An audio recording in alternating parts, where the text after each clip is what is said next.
قابل قدر ملت کے نوجوان بھائیوں، عزیز دوستوں، عظمت صحابہ کا عنوان چند مہینے پہلے شروع ہوا تھا۔ اسی کے ذیل میں سیدنا حضرت امیر المؤمنین ابو بکر صدیق رضی اللہ عنہ کی عظمت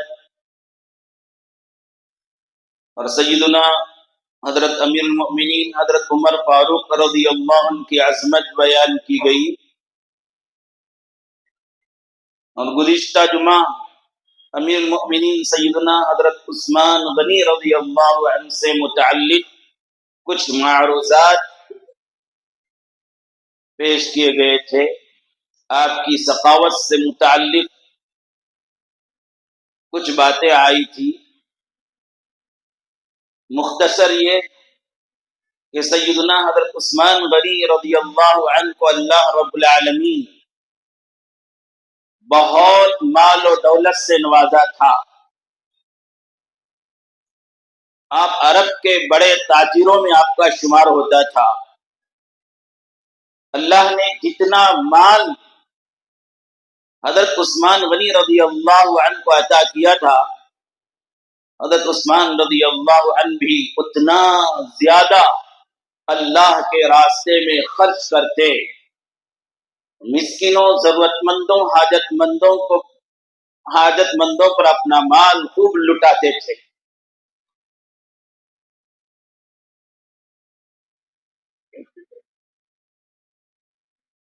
یہاں تک کہ سیدنا حضرت جناب محمد الرسول اللہ صلی اللہ علیہ وسلم نے فرما دیا، کل قیامت کے دن دنیا میں زندگی گزارے ہوئے مالداروں میں سے سب سے زیادہ آسان سوال حضرت عثمان غنی رضی اللہ عنہ کو ہوگا، ورنہ امت کے مالداروں کا حال یہ ہوگا کہ وہ حساب کتاب کے لیے کیوں میں کھڑے رہیں گے؟ جب تک حساب کتاب پورا نہیں ہوگا جنت کی بوباس تک نہیں سونگھی جا سکتی۔ غریب ہونے کا نفع اس وقت معلوم ہوگا، وہاں ہمارے پاس مال دولت نہیں تو اس کا حساب کتاب بھی نہیں ہوگا۔ حدیث کے کتابوں میں آتا ہے، امت کے فقراء امت کے مالداروں سے 500 برس پہلے جنت میں جائیں گے۔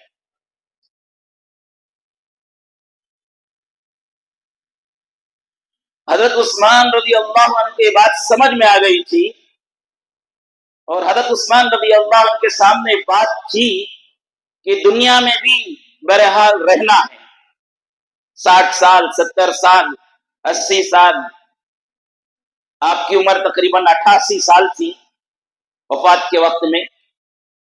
بہرحال دنیا میں بھی رہنا ہے اور آخرت میں بھی رہنا ہے، اور آخرت کی زندگی کا حساب کتاب کوئی حد نہیں، لامحدود زندگی۔ تو جتنا دنیا میں رہنا تھا اتنا دنیا کے لیے کوشش کی، اور اتنا دنیا کمایا، دنیا حاصل کیا، اور جتنا آخرت میں رہنا تھا اور جتنا آخرت میں رہنا ہے اس کے بقدر آخرت کے لیے دنیا کے مال اور دولت کے ذریعہ تیاری بھی کی۔ اللہ یہ بات مجھے اور آپ کو سمجھنے کی توفیق نصیب فرمائے۔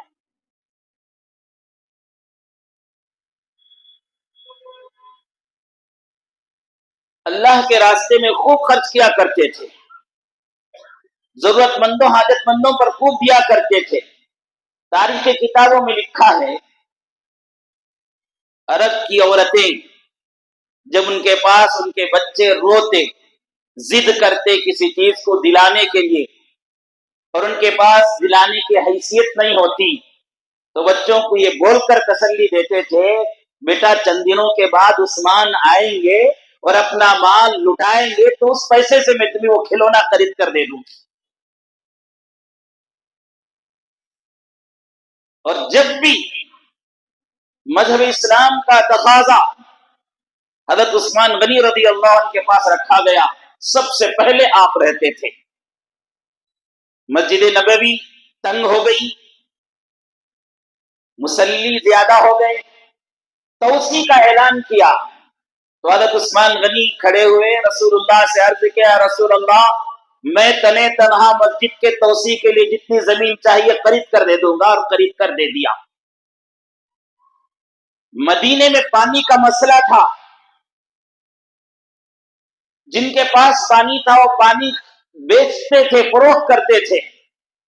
بعض یہود، تو اللہ کے نبی علیہ الصلوۃ والسلام نے پانی سے متعلق اعلان کیا تھا. حضرت عثمان غنی رضی اللہ عنہ نے مدینے کا کنواں بیر رعومہ، جو بڑا پیارا، بہت میٹھا اور صاف شفاف چشمہ تھا، کنواں تھا، وہ خرید کر مسلمانوں کے لیے وقف کر دیا. سیدنا ابوبکر صدیق رضی اللہ عنہ کے زمانے میں قحط سالی پڑی، تو آپ کی تجارت کا قافلہ اونٹوں سے لدا ہوا، گندم گھیوں سے لدا ہوا، غلے سے لدا ہوا مدینے میں آیا. تو حضرت عثمان غنی رضی اللہ عنہ نے پورا اونٹوں سے لدا ہوا غلہ مسکینوں میں، ضرورت مندوں میں، حاجت مندوں میں قحط سالی کے دور میں خرچ کر دیا، سخاوت کر دیا. جنگ تبوک کا موقع ہوا، رسول اللہ صلی اللہ علیہ وسلم نے اعلان فرما دیا دشمن بڑا سخت ہے اور بہت ساز و سامان سے لیس ہے. آج جو تعاون کرے گا، جو اسلام کی مدد کرے گا، اس کے لیے جنت کی بشارت. حضرت عثمان غنی رضی اللہ عنہ اٹھے اور کہا، اے رسول اللہ میرے طرف سے 100 اونٹ پورے ساز و سامان کے ساتھ جہاد کے لیے میں دیتا ہوں. پھر حضرت عثمان غنی رضی اللہ عنہ دوسری مرتبہ پھر کھڑے ہوئے، پھر کہا اور 100 اونٹ دیتا ہوں. پھر رسول اللہ صلی اللہ علیہ وسلم منبر میں کھڑے ہو کر اعلان فرما رہے تھے، دوسرے طرف رخ کیا تھا، تو پھر حضرت عثمان کھڑے ہوئے اور عرض کیا رسول اللہ اور 100 اونٹ دیتا ہوں. پورے 300 اونٹ ہو گئے پورے ساز و سامان کے ساتھ. حضرت رسول اللہ صلی اللہ علیہ وسلم کا اعلان جاری تھا، مزید ایک ضرورت ہے. حضرت عثمان غنی رضی اللہ عنہ اٹھے، گھر گئے، 1000 دینار، بہت بڑا پیسہ ہے، 1 دینار سونے کا ہوتا ہے. 1000 دینار تھیلے میں لائے اور رسول اللہ صلی اللہ علیہ وسلم کی جھولی میں ڈال دیا. حضرت رسول اللہ صلی اللہ علیہ وسلم منبر سے اترے، حدیث کے کتابوں میں ہے، مشکات میں روایت موجود ہے، منبر سے اترے اور فرمایا ما ذر عثمان ما عمل بعد اليوم، آج کے بعد عثمان کو کوئی چیز تکلیف نہیں پہنچائے گی. اللہ عثمان سے اتنا خوش ہے کہ اس کا حساب آسان کر دیا. اما عائشہ رضی اللہ عنہا فرماتی ہے، ایک مرتبہ رسول اللہ صلی اللہ علیہ وسلم عیدگاہ تشریف لے جا رہے تھے. اما عائشہ رضی اللہ عنہ آ کر رسول اللہ صلی اللہ علیہ وسلم سے عرض کرتی ہیں، عیدگاہ جانے سے پہلے کچھ غلہ وغیرہ دلوا دیں تاکہ آنے والے مہمان. رسول اللہ صلی اللہ علیہ وسلم کا حال یہ تھا کہ آپ کے گھر میں عید کے دن محلے کے، پڑوس کے، رشتہ دار اور غریب مسکین قسم کے لوگ، یتیم قسم کے، بیوہ قسم کے لوگ بھی آ جاتے تھے رسول اللہ صلی اللہ علیہ وسلم کے گھر میں عید کا کھانا کھانے کے لیے. کتنی اچھی بات ہے، کتنی اچھی تعلیم. اللہ ہم کو عمل کی توفیق نصیب فرمائے. تو اس دن کی بات تھی، رسول اللہ صلی اللہ علیہ وسلم کے جیب میں کچھ بھی نہیں تھا. عائشہ سے معذرت کر کے چلے گئے، عائشہ سے معذرت کر کے عیدگاہ چلے گئے. پھر عیدگاہ کی نماز سے فارغ ہو کر آتے ہیں تو گھر میں خوشبودار کھانا پک رہا ہے، دسترخوان میں بہت سے مسکین ضرورت مند کھا رہے ہیں اور بہت سے اپنے رشتہ دار بھی کھا رہے ہیں، خاندان والے بھی کھا رہے ہیں. تو پوچھا عائشہ یہ کہاں سے آ گیا کھانا؟ حضرت اما عائشہ رضی اللہ عنہا فرماتی ہیں رسول اللہ آپ عیدگاہ تشریف لے جانے کے بعد عثمان کے گھر سے ایک ایک اون بھر کر سودا اور غلہ تمام ازواج مطہرات کو بھیجا گیا ہے عید کے سامان کے طور پر. تو رسول اللہ صلی اللہ علیہ وسلم بہت خوش ہوئے, دعا دیے. وہ دعا کے الفاظ میں آپ کو سناتا ہوں اور آپ نوٹ کر کے رکھ لیجئے. جب عید کا دن آئے گا تو آپ جو ہے اس طرح مساکین, ضرورت مندوں, حاجت مندوں اور اپنے خاندان والوں پر خرچ کرو, انشاءاللہ اس دعا کے حصے دار ہو جاؤ گے. کیا دعا دیا؟ یا رحمان سہل الحساب علی العثمان, یا اللہ کل قیامت کے دن عثمان پر حساب کو آسان فرما دے. اور جتنا حساب جس کا آسان ہوگا اتنا آسانی سے وہ جنت میں چلا جائے گا. کتنی اہمیت کی بات ہوگی. اللہ تعالیٰ کل قیامت کے دن حساب لینے کا مسئلہ رکھیں گے. بڑا سخت مرحلہ ہوگا. زندگی بھر کا حساب دینا بولے تو کتنا مشکل کام ہے. میری کمائی کا حساب مجھے لیا جائے 4 سال کا, 5 سال کا, بھائی کا حساب دو بولے تو میرے لیے بڑا مشکل ہے, آپ کے لیے بڑا مشکل ہے. اس لیے رسول اللہ صلی اللہ علیہ وسلم نے دعا سکھائی امت کو, اللہم حاسبنی حسابا یسیرا. بہت آسان الفاظ یاد کر لے سکتے ہیں آپ. فرمایا اللہم حاسبنی حسابا یسیرا, یا اللہ کل قیامت کے دن میرا حساب لینا ہی ہے تو آسانی سے حساب لے لے. پہلے تو بغیر حساب کتاب کے بندے کو معاف کر کے جنت میں بھیج در. نہیں, حساب لینا طے ہے تو آسانی کے ساتھ میرا حساب لے. نبی صلی اللہ علیہ وسلم نے دعا سکھائی. اور آسان حساب کا مطلب کیا ہوگا؟ آسان حساب کا مطلب کیا ہوگا؟ آسان حساب کا مطلب یہ ہوگا, مثال دے کر آپ کو سمجھاؤں. جیسے میں یا آپ اپنے چھوٹے بچے کو, 7 سال 8 سال کے بچے کو 100 روپے کی نوٹ دے کر بھیجے, اس میں یہ چیز لا, وہ خرید کر لا, یہ خرید کر لا بول کے. ہم کو معلوم ہے یہ بچے کو ٹھیک سے حساب نہیں آتا بول کے, اور یہ ذرا زیادہ خرید کر کھا جائے گا, ضرورت سے زیادہ لے لے گا. اسے 100 روپے دے کر کہا ہے کہ تم کیا کر لو, آج خرچ کر لو بول دیے اسے. پھر شام میں اسے حساب لیتے وقت کیسا حساب لیں گے؟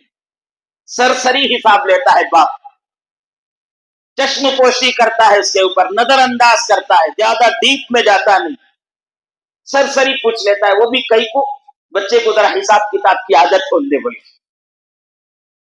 یہ آسان حساب کا مطلب اللہ تعالیٰ بھی بہت نظر انداز کر کے, چشم پوشی کر کے حساب لیں گے, زیادہ پکڑ دھکڑ نہیں ہوگی.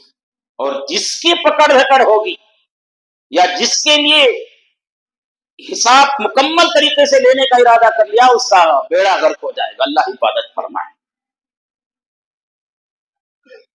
تو حضرت عثمان غنی رضی اللہ عنہ کی عظمت اس واقعے سے معلوم ہوتا ہے. رسول اللہ صلی اللہ علیہ وسلم کی خدمت مسجد نبوی میں تھے, ایک جنازہ لایا گیا. حضرت جابر ایک بہت بڑے صحابی ہیں, روایت کرتے ہیں رسول اللہ صلی اللہ علیہ وسلم نے اپنی عادت بنا لی تھی جنازے کی نماز پڑھانے سے پہلے جنازے میں جو موجود میت کے بارے میں سوال کر لیتے تھے. یہ آدمی کا حق کسی کے ساتھ لگا ہوا ہے کیا؟ یہ آدمی کسی کو قرض دینا ہے کیا؟ کسی کا مال کھا کے ادا کیے بغیر مر گیا ہے کیا؟ پوچھ لیتے تھے. کیونکہ قرض اور مال کا لین دین جو ہے یہ حقوق العباد میں سے, حقوق اللہ ممکن ہے اللہ تعالی معاف کر دے, حقوق العباد سے متعلق معافی نہیں ہوتی جب تک کہ بندہ خود معاف نہ کر دے. اس لیے اس کی تعلیم بھی ذرا ٹھوس طریقے سے دینی تھی, مضبوط طریقے سے دینی تھی. اس لیے رسول اللہ صلی اللہ علیہ وسلم عادت بنا لیے تھے کہ جنازہ لایا جاتا تو پوچھتے کہ اس کا کسی کا حق ہے کیا؟ جب کہا جاتا کسی کا حق نہیں ہے, کسی کو قرض بھی دینا نہیں ہے, تو رسول اللہ صلی اللہ علیہ وسلم اس کے جنازے کی نماز پڑھا دیتے تھے۔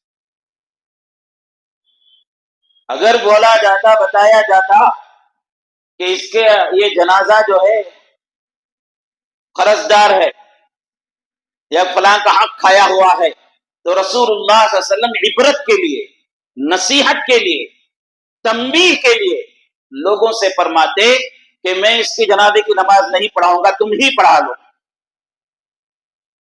اور یہ ضرورت بھی تھی۔ آج دیکھو لوگ قرض لے لیتے ہیں اور بالکل اس کی طرف پرواہ بھی نہیں ہوتی، اور ادھر تہجد بھی جاری ہے، ادھر نماز کی پابندیاں بھی جاری ہیں، اور سال سال عمرے کو بھی چلے جاتے ہیں، اور حج بھی الحمدللہ کر لیتے ہیں، بہت میں تسبیح بھی ہے، اپنے آپ کو نیک سمجھتے ہیں، اور بہت خرچ کا اپنے سر پر اتنا ہے اس سے ادا کرنے کی فکر نہیں ہوتی، اور اسی طرح ان کا جنازہ اٹھ جاتا ہے۔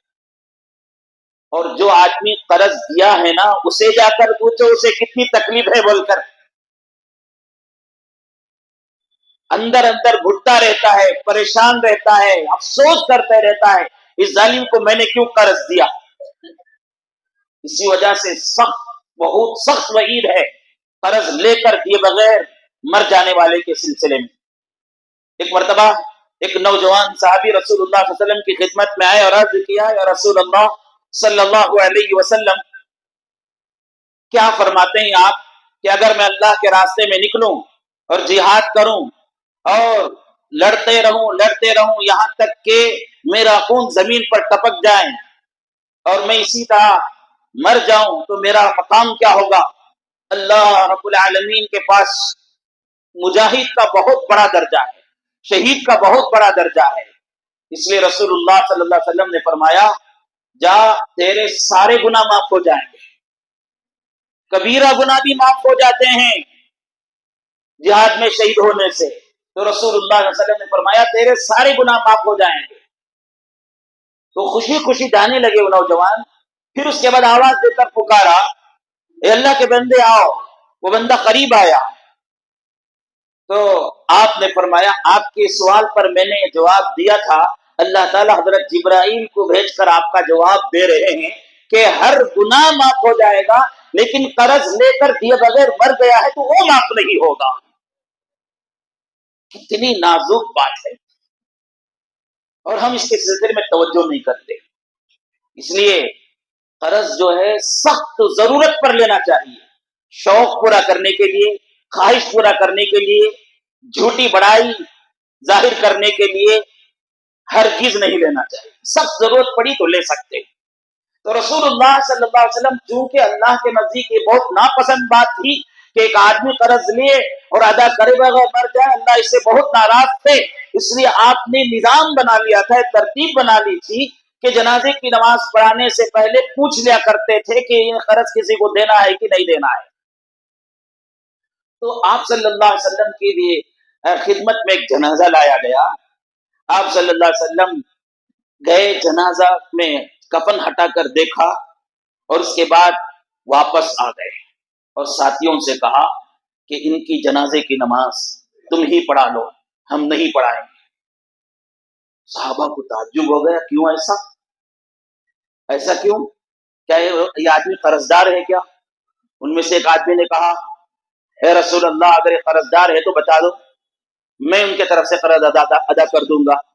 اور رسول اللہ صلی اللہ علیہ وسلم کی بھی جب وسعت ہو گئی تھی تو رسول اللہ صلی اللہ علیہ وسلم بھی اپنے امت کے طرف سے بغیر قرض ادا کیے کہ مر جاتا تو رسول اللہ صلی اللہ علیہ وسلم اپنے سر پہ خاصہ سے قرض ادا کر دیا کرتے تھے۔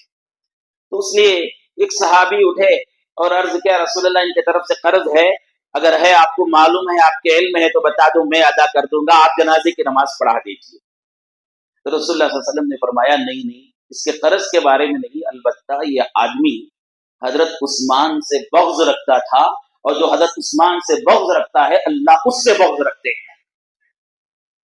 عثمان رضی اللہ عنہ کا مقام اتنا بڑا ہے۔